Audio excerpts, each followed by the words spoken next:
হরে কৃষ্ণ, নমস্কার। আশা করি আপনারা সকলেই ভালো আছেন। লাইফ অ্যারাউন্ড কৃষ্ণ আরেকটি নতুন ভিডিওতে আপনাদের সকলকে স্বাগত। আজ এর আগের প্রোগ্রামের খানিকটা অংশ আপনাদের দেখিয়েছি। আজ দ্বিতীয় পর্ব থেকে আবার শুরু করছি। আমাদের এখানে সম্মেলনের অনুষ্ঠান শুরু হয়ে গেছে। এখানে ভজন কীর্তন শুরু হয়ে গেছে। এখানে পরপর অনুষ্ঠান চলবে একের পর এক। তারপরে এরপরে সব মহারাজরা আসবেন। তারপরে এখানে বৈদিক মন্ত্র উচ্চারণ করে তারপরে প্রদীপ জ্বালাবেন সবাই মিলে।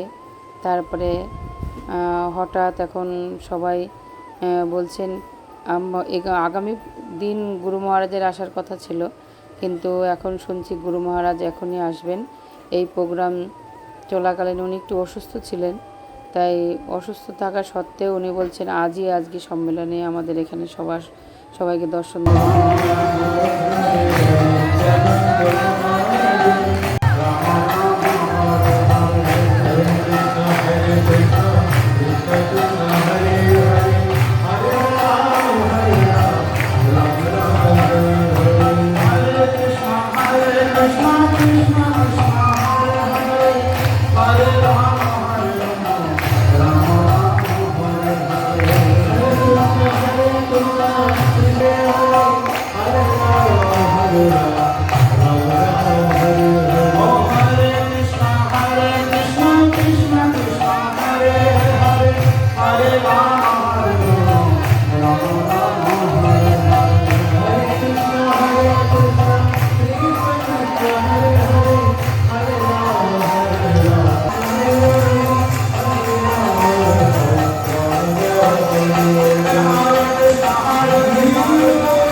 শ্রী সর্বদেব গোপাল দাস অধিকারীকে অনুরোধ করব নদিয়া জেলার ভক্তদের পক্ষ থেকে পূজ্যপাদ মহারাজকে কিছু প্রীতি উপহার প্রদান করার জন্য।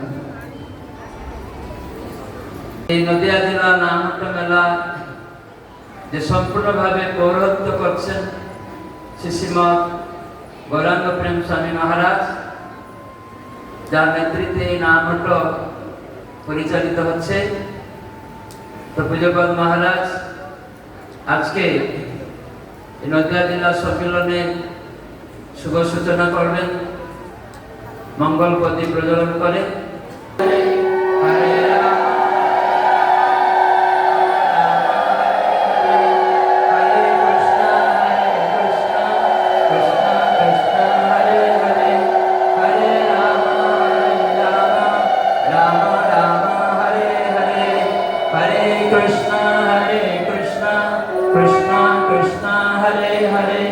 हरे राम राम राम हरे हरे। हरिनाम संकीर्तन की গুরু মহারাজের আসার কথা ছিল না, হঠাৎ অ্যানাউন্স করলেন যে গুরু মহারাজ অসুস্থ ছিলেন, গুরু মহারাজ আজকেই আসবেন। তাই ভক্তরা খুব খুশি ওনার এই অনুষ্ঠানে আসার জন্যে। তারপরে মহারাজ অনেকক্ষণ ক্লাস দিলেন ভক্তদের উদ্দেশ্যে, অনেক সুন্দর সুন্দর কথা বললেন এবং খুবই সুন্দরভাবে উনি বারে বারেই অসুস্থ হয়ে পড়ছিলেন। এত খারাপ লাগছিল দেখতে, ঠিক মতন কথা বলতেও পারছিলেন না। তা সত্ত্বেও আজকে ওনার ডায়ালিসিস হয়েছে, সেই জন্য উনি খুব একটু অসুস্থ ছিলেন। তা সত্ত্বেও আমাদের সঙ্গে দেখা করতে এসেছিলেন উনি। তারপরে গুরু মহারাজের অনেকক্ষণ ক্লাস হলো। ক্লাস হওয়ার পরে তারপরে গুরু মহারাজ চলে গেলেন। তারপরে আমরা একটু বাইরে বেরিয়েছিলাম। এখানে অনেক প্রোগ্রাম পরপর চলছিল, অনেকক্ষণ বসে থাকাও সম্ভব না। ওখানে চেয়ারের ব্যবস্থাও খুব কম, খুবই কষ্ট হয়, একভাবে বসে থাকতেও পারছিলাম না। সেই সাড়ে তিনটে থেকে প্রোগ্রাম শুরু হয়েছে। হ্যাঁ, এখন রাত 9টা পর্যন্ত প্রোগ্রাম চলবে। তারপরে আমরা উঠে একটু বাইরে গেছিলাম। তারপরে একের পর এক প্রোগ্রাম চলছে। এর ফাঁকে সবাই বললো একটুখানি সবার খিদে লেগেছে। তারপরে আমরা একটু রেস্টুরেন্টে এসেছি। রেস্টুরেন্টে এসে সবাই মিলে টুকটাক এও অনেক কিছু খেলো। খাওয়ার পরে এখন রাত্রে 9:30টায় প্রসাদ দেবে, তা সত্ত্বেও ওরা বলছে চলো টুকটাক খিদে পেয়েছে, চলো খেয়ে আসি। তারপরে আমরা একটু ওই ফাঁকে একটু বাইরে বেরিয়ে এসেছি। বেরিয়ে এসে রেস্টুরেন্টে এসে যে টুকটাক এটা ওটা খেলাম, খেয়ে গিয়ে আবার রুমের দিকে রওনা দিয়েছি। কিন্তু এখনও প্রোগ্রাম চলছে, কিন্তু কন্টিনিউ বসে থাকা সম্ভব না, একভাবে বসে আছি আমরা কিসের। তারপরে আমরা আবার টিফিন করে তারপরে আবার রুমের দিকে রওনা দিয়েছি।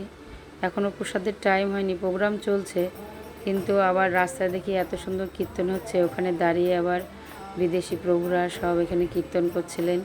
আমরা ওখানে দাঁড়িয়ে অনেকক্ষণ কীর্তন করলাম, কীর্তন করে তারপরে রুমের দিকে গেছি।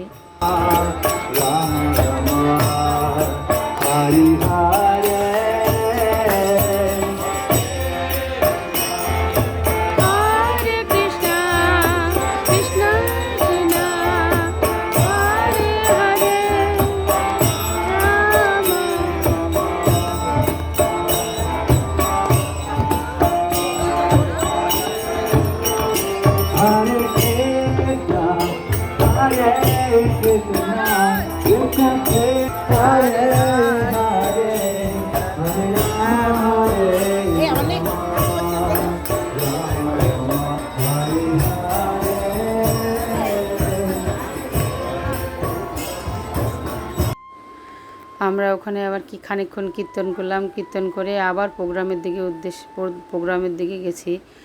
রাত্রেবেলা মায়াপুর এত সুন্দর লাগে, এত সুন্দরভাবে আলোকসজ্জায় সজ্জিত করেছে, মানে যেদিকে তাকাই সেদিকে তাকিয়ে থাকতে ইচ্ছা করে, শান্ত পরিবেশ আর কি সুন্দর লাইট জ্বালানো। ওখান থেকে গিয়ে আবার আমরা প্রোগ্রামে গেলাম। প্রোগ্রামে গিয়ে অনেকক্ষণ পুরুষোত্তম স্বামী মহারাজ ক্লাস দিলেন, ক্লাস দিয়ে তারপরে প্রসাদ পেলাম। প্রসাদ পেয়ে তারপরে আমরা রাত্রেবেলা আবার নিজ নিজ রুমে চলে গেছি। আমার ভিডিওটা আপাতত এই পর্যন্ত। আর একটা ভিডিওতে আপনাদের বাকি অংশ দেখাবো, আমরা মায়াপুরে গিয়ে সম্মেলনে কি আবার করেছি, কোথায় কোথায় গেছি, সব কিছু আপনাদের দেখাবো। ততক্ষণে আপনারা ভালো থাকবেন, সুস্থ থাকবেন। হরে কৃষ্ণা, হরি বল।